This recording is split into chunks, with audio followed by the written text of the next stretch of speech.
बिस्मिल्लाहिर्रहमानिर्रहीम। अस्सलाम वालेकुम। नेक्स्ट टॉपिक है हमारा इंफ्रारेड रेस। इंफ्रारेड रेस का सबसे पहले हम इंट्रोडक्शन देखेंगे। Infrared rays are the electromagnetic waves. ये भी इलेक्ट्रोमैग्नेटिक वेव्स हैं। It lies between visible light and microwaves. अगर हम इसको इलेक्ट्रोमैग्नेटिक स्पेक्ट्रम में देखें तो ये विजिबल लाइट और माइक्रोवेव्स के दरमियान लाई करती हैं। वेवलेंथ इसकी 750 नैनोमीटर से लेकर 4 × 10⁵ नैनोमीटर तक होती है। फ्रीक्वेंसी अगर हम देखें तो 4 × 10⁻14 हर्ट्ज से लेकर 7.5 × 10⁻11 हर्ट्ज।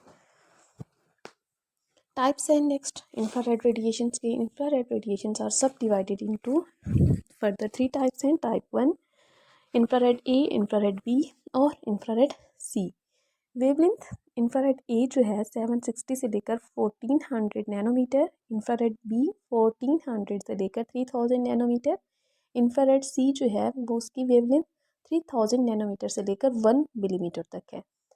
ये है हमारे पास एडवांस क्लासिफिकेशन इंफ्रारेड रेडिएशंस की। अगर हम फॉर्मल इसकी क्लासिफिकेशन देखें तो उसकी बेसिस पे इंफ्रारेड रेस को 2 टाइप्स में डिवाइड किया गया है, नियर या फिर short infrared radiations. Second type जो है वो फार या फिर long infrared radiations.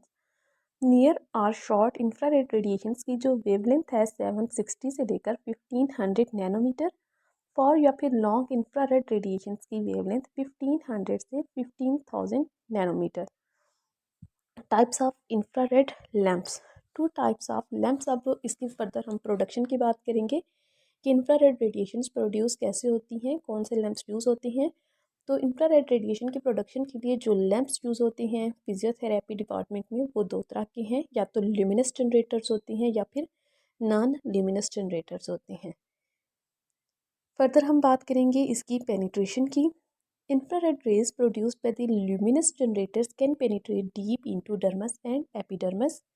Infrared rays produced by non-luminous generators can penetrate superficial dermis only. अगर हम इन दोनों को कंपेयर करें, वो इंफ्रारेड रेडिएशन जो लुमिनस जनरेटर से प्रोड्यूस होती हैं और वो इंफ्रारेड रेडिएशन जो नॉन ल्यूमिनस जनरेटर से प्रोड्यूस होती है, तो पेनिट्रेशन पावर ल्यूमिनस जनरेटर से जो प्रोड्यूस होती है उनकी ज़्यादा है कि वो वाली जो इंफ्रारेड रेडिएशंस हैं वो डर्मस और एपिडर्मस को थॉरली पेनिट्रेट कर सकती हैं, लेकिन जो नॉन लुमिनस जनरेटर से इंफ्रारेड रेडिएशंस प्रोड्यूस होती हैं वो सुपरफिशियली डर्मस तक जाती है, मतलब वो पिलरी लेयर ऑफ डर्मस तक जाएंगी। जो नेक्स्ट रेटिकुलर लेयर होती है वहाँ तक पेनिट्रेशन पॉसिबल नहीं होती।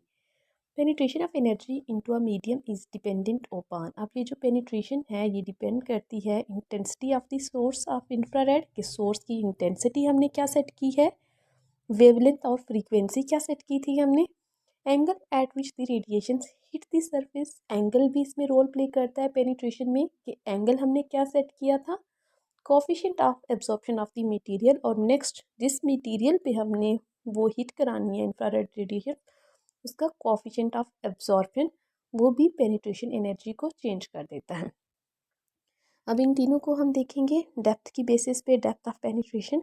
तो अगर हम इंफ्रारेड ए को सबसे पहले देखें तो इंफ्रारेड ए जो है वो डीपली पेनिट्रेट कर रही है। हम देख सकते हैं वो सबक्यूटेनियस लेयर तक आ रही है, हाइपोडर्मस तक आ रही है।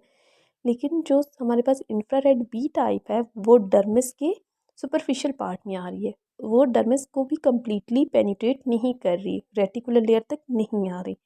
नेक्स्ट है हमारे पास इंफ्रारेड सी, वो एपिडर्मिस को तो पास कर रही है, हार्डली वो डर्मिस के बिल्कुल जो टॉप लेयर है वहाँ तक आ रही है, या फिर वो एपिडर्मिस में ही रहती है मोस्टली। नेक्स्ट हम देखेंगे इंफ्रारेड रेडिएशंस के फिजियोलॉजिकल इफेक्ट्स। इंफ्रारेड रेडिएशन से जो फिजियोलॉजिकल इफेक्ट्स मिलते हैं हमें, उसमें इंक्रीज मेटाबॉलिक रेट, के बॉडी का ओवरऑल मेटाबॉलिक रेट ही इंक्रीज हो जाता है due to its heating effect. Heating effect की वजह से जितनी भी हमारी स्किन में वेसल्स हैं उनकी डायलिटेशन हो जाएगी, स्वेटिंग प्रोसेस ये एक्टिवेट हो जाता है, पर्सपायरेशन हो जाएगी और stimulation of thermal heat receptors. Next है थेराप्यूटिक यूजेस। ये ट्रीटमेंट पर्पज़ के लिए जो हम यूज़ करते हैं, इंफ्रारेड रेडिएशंस को हम पेन रिलीफ के लिए यूज़ करते हैं, मसल की रिलैक्सेशन के लिए यूज़ करते हैं, ब्लड सप्लाई को इंक्रीज़ करने के लिए, इफ़ेक्टेड एरिया कोई भी हमारा है और हमने उस एरिया की ब्लड सप्लाई अगर इंक्रीज़ करनी है तब भी हम यही रेडिएशन यूज़ करेंगे।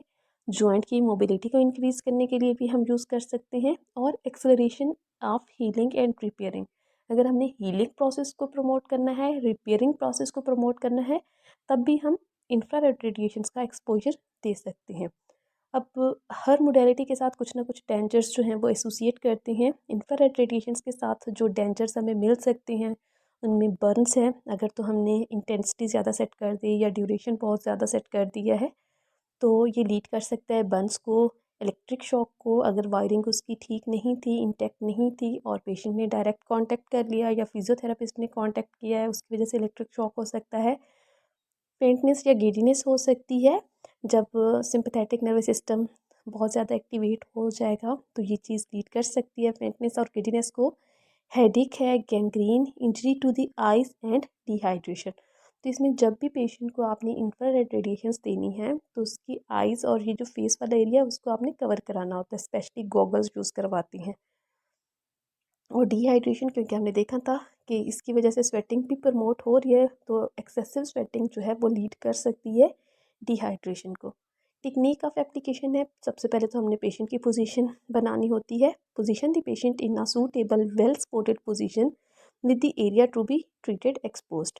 पेशेंट को हम उसकी कंफर्टेबल पोजीशन में वही लिटा कर बैठा कर जो भी उसके लिए फिजिबल पोजीशन होगी, उसके बाद हम उसके अफेक्टेड एरिया को एक्सपोज करेंगे। नेक्स्ट हमने एक्सप्लेन करना है पूरे प्रोसीजर को पेशेंट को कि इसकी वजह से क्या इफ़ेक्ट होगा। हीटिंग हल्का सा इफ़ेक्ट आएगा तो पेशेंट हमें बताएगा। अगर बहुत ज़्यादा हीटिंग फील हो तो तब भी पेशेंट ने इन्फॉर्म करना है।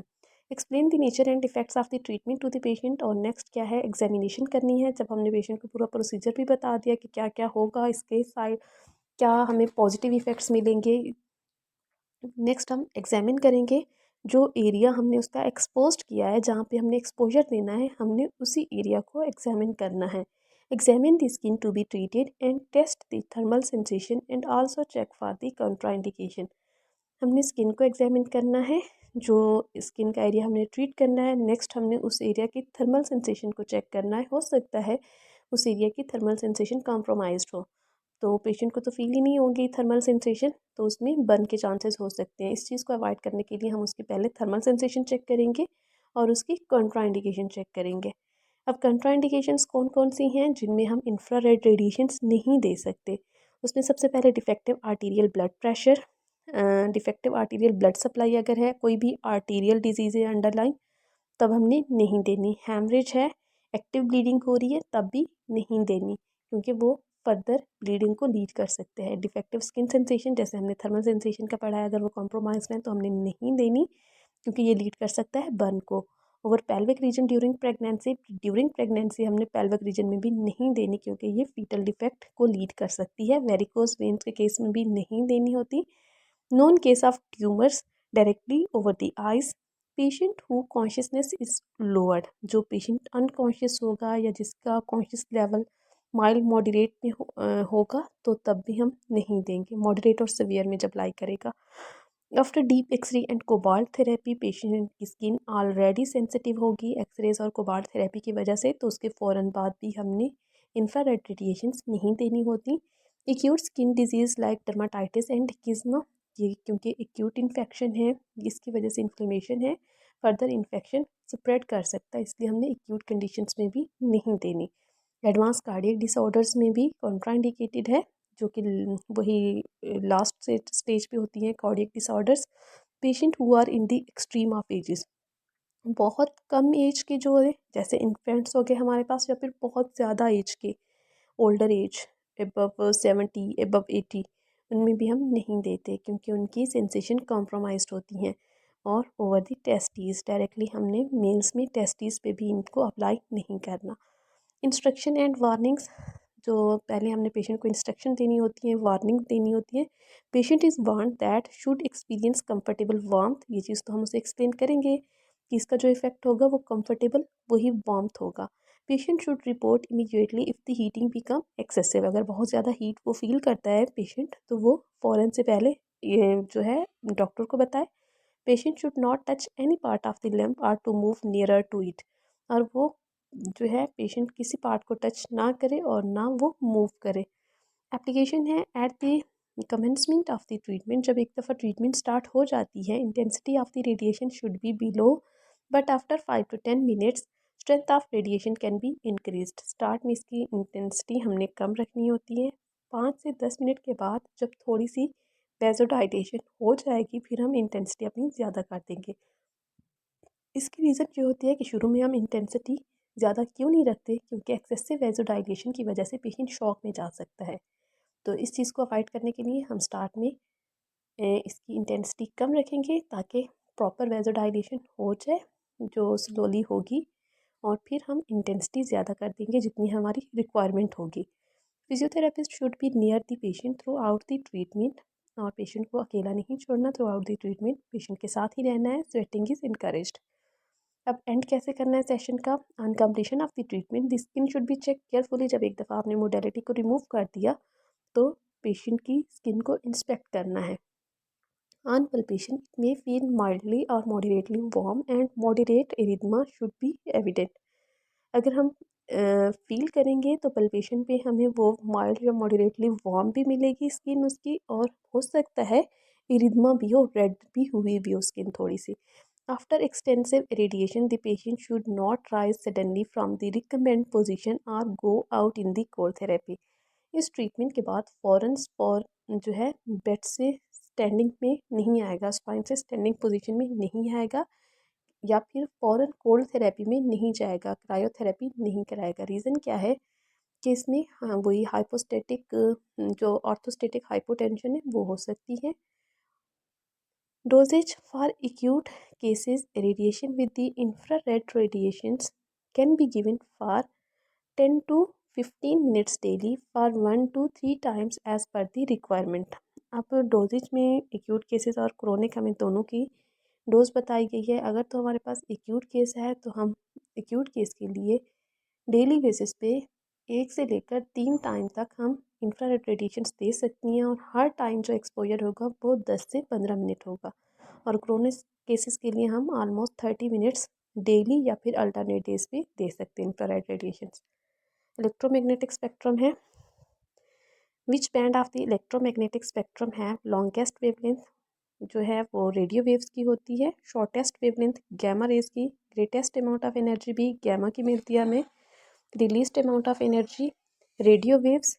The wavelength just below the human can see infrared radiations होती हैं, और the wavelength just above the human can see ultraviolet rays. ये टॉपिक भी हमारा कंप्लीट हो गया।